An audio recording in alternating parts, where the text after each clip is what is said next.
MG news, জনগণের power house.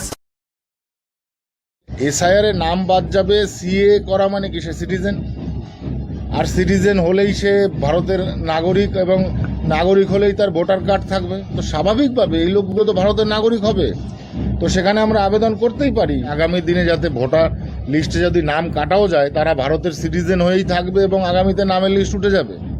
তো এটা ভয়ের কিছুই নেই। আপনারা সিএতে আপিল করুন, আমরা ইলেকশন কমিশনের কাছে আবেদন করব যাতে আমাদের নাম, যাদের 2000 সালের লিস্টে নাম নেই তাদের নাম যাতে না কাটা হয়।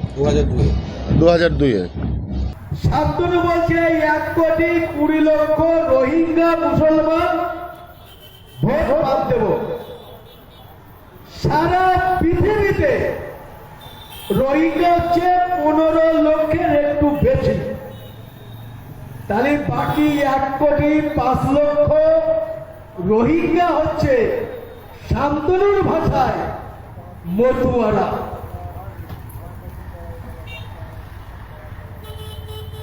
শান্তনুর ভাষায় হচ্ছে এরা রোহিঙ্গা, এদের ভোট থেকে বাদ দেওয়া হবে।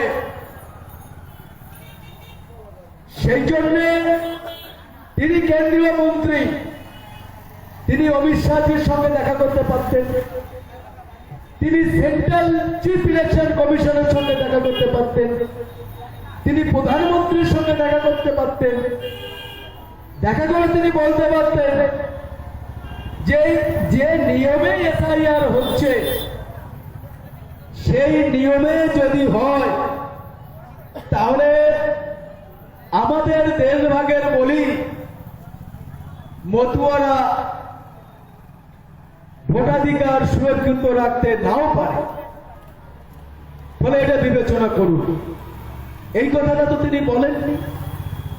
তিনি এই 26 তারিখে বলছেন যে এসআইআর এ যদি নাম না থাকে সিএতে আবেদন করিয়ে আই কার্ড বানিয়ে দেওয়ার দায়িত্ব আমার।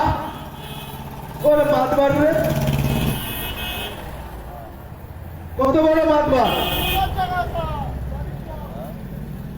এইটা আমি নির্বাচন কমিশনকে আগামীকাল চিঠি করব যে এই ভিডিও ফুটেজ দেখে সংবিধান বিরোধী এবং নির্বাচন কমিশনের নিয়ম নীতির বিরোধী, এবং তিনি যদি আই কার্ড করে দিতে পারে তাহলে নির্বাচন কমিশনের আর দরকারটা কি? কোন দরকার আছে? কোনো দরকার নেই। ফলে তার ভিডিও ফুটেজ দেখে তার বিরুদ্ধে আইনানুগ ব্যবস্থা গ্রহণের জন্য নির্বাচন কমিশনকে আগামীকাল চিঠি দেওয়া হবে।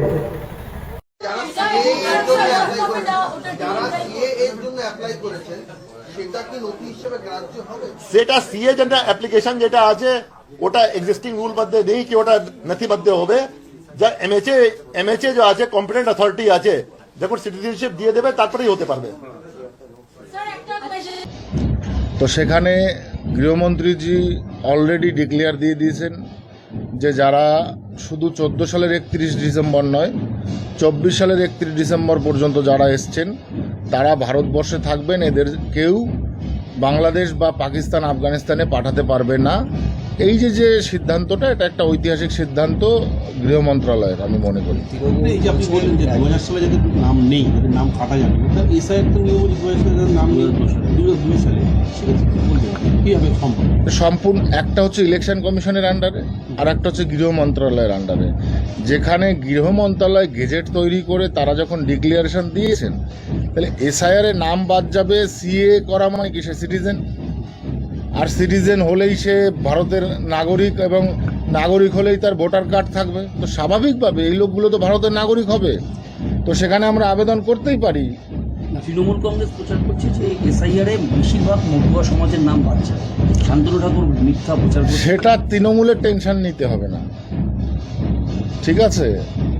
সুই যদি বলে ঝাঁঝরিকে, এই ঝাঁঝরি যদি বলে সুইকে তোর পেছনে ফুটো বা ছেদা আছে, তো সেটা নিজের দিকে দেখা উচিত। কত সংখ্যায় মতুয়া সম্প্রদায়ের নাম বাদ যাবে, আর কত সংখ্যায় ভুতুরে ভোটার, অদ্ভুত ভোটার, বাংলাদেশি মুসলমান, রোহিঙ্গা এরা বাদ যাবে, সেটা দেখার আছে সামনে। এসআইআর নাম বাদ দিলে সিএর মাধ্যমে তাদেরকে সুবিধা হবে। অবশ্যই তাই। ভারতের সিটিজেন যারা হবে তারা তো ভারতের নাগরিক। বাংলাদেশি রোহিঙ্গা তো আর ভারতের সিটিজেন নয়, বাংলাদেশি মুসলমান তো আর ভারতের সিটিজেন নয়। ভুয়ো ভোটার তারা সিটিজেন ছিল, কোনো কালে মারা গেছে তারা। যারা হঠাৎ করে উপর থেকে উড়ে এসে 10 বছর ধরে ভোট দিয়ে যাচ্ছে কিন্তু সে মৃত। তাহলে এগুলো কি? এগুলো টিএমসির বক্তব্যে এগুলো আমাদের হজম করে নিতে হবে। তাই কি কখনো হয়? তো আপনারা নিচ্ছেন মানে এসআইআর নাম বাদ গেলে অবশ্যই আমরা দায়িত্ব নেব, পার্টির থেকেও দায়িত্ব নেবে। কি দায়িত্ব নেবেন আপনি? ভোটার তালিকায় নাম ভোটার তালিকায় নাম যাতে থাকে সেটা নিয়ে আমরা ইলেকশন কমিশনকে জানাবো। শান্তনুবাবু, গ্রাউন্ড লেভেলে আপনারা কি মানুষকে বোঝাতে পারছেন, নমশূদ্র বা মতুয়া যারা, যে এই নাম কাটা গেলে আপনাদের চিন্তার কারণ নেই, আমরা আছি বা বিজেপি আছে? এক্স্যাক্টলি তাই। সেটার জন্যই তো আজকে একটা গোসাই সম্মেলন হচ্ছে। প্রায় 5-7 হাজার মানুষ হয়েছে। তারা অ্যাসেম্বলিং করছে নিজেদেরকে যে আগামী দিনে যাতে ভোটার লিস্টে যদি নাম কাটাও যায় তারা ভারতের সিটিজেন হয়েই থাকবে এবং আগামীতে নামের লিস্ট উঠে যাবে। তো এটা ভয়ের কিছুই নেই। কিন্তু টিএমসির কপালে অশেষ দুঃখ আছে। বাংলাদেশি রোহিঙ্গা, বাংলাদেশি মুসলমান আর মৃত ভোটার এদের নাম বাদ যাচ্ছে চিরতরে। অতএব টিএমসির চিন্তা করতে হবে না, ঠিক আছে, 1 কোটির উপরে যাবে, চিন্তা নেই। টিএমসি একেবারে গ্রাউন্ডে প্রচার করছে, শুরু করেছে যে সবচেয়ে বেশি মতুয়ারা সার্ভার করবে, তাদের উপরেই এই খাড়াটা আসবে। তো তারা বিজেপিকে ভোট দিত এতদিন মতুয়ারা, এখন তারাই সবচাইতে বেশি খাড়া আসবে বাংলাদেশি রোহিঙ্গা, এই রোহিঙ্গা আর বাংলাদেশি মুসলমান আর ভুতুরে ভোটার, মৃত ভোটার আর কি। ভুতুরে ভোটার মানেই মৃত ভোটার।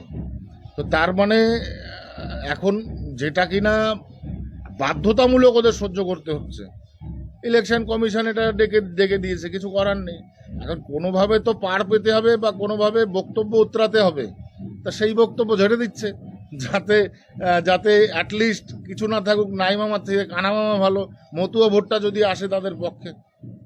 সর্বদলীয় বৈঠক হয়েছিল যে মনোজ কুমার আগরওয়াল সাহেবের নেতৃত্বে তাকে এইটা বিবেচনা করবার জন্য নির্বাচন কমিশন পাঠিয়েছে এবং নির্বাচন কমিশন আমাদের বলেছে যে আপনারা, আমি বললাম যে আমাদের এসসি এসটি মানুষের জন্ম হয়েছে বাড়িতে, অথবা 87 সালের পরে জন্মগ্রহণ করলেও অজ্ঞতার কারণে তারা জন্ম সার্টিফিকেট বানাতে পারেনি। অর্থাৎ এই লক্ষ্মীর ভান্ডার কোথায় এইটা পায় বলে তারা কাস্ট সার্টিফিকেট করেছে, এই স্কলারশিপ পায় বলে ছেলেমেয়েরা এসসি সার্টিফিকেট তৈরি করেছে। তা বললেন এইটা মান্যতা দেওয়া হবে। বিপ্লব তখন জিজ্ঞাসা করলেন যে এটা কবের হলে হবে। তো নির্বাচন কমিশন আধিকারিক মহোদয় বললেন কালকের হলেও হবে। এই যে যারা বলছে হিন্দুদের কিছু হবে না,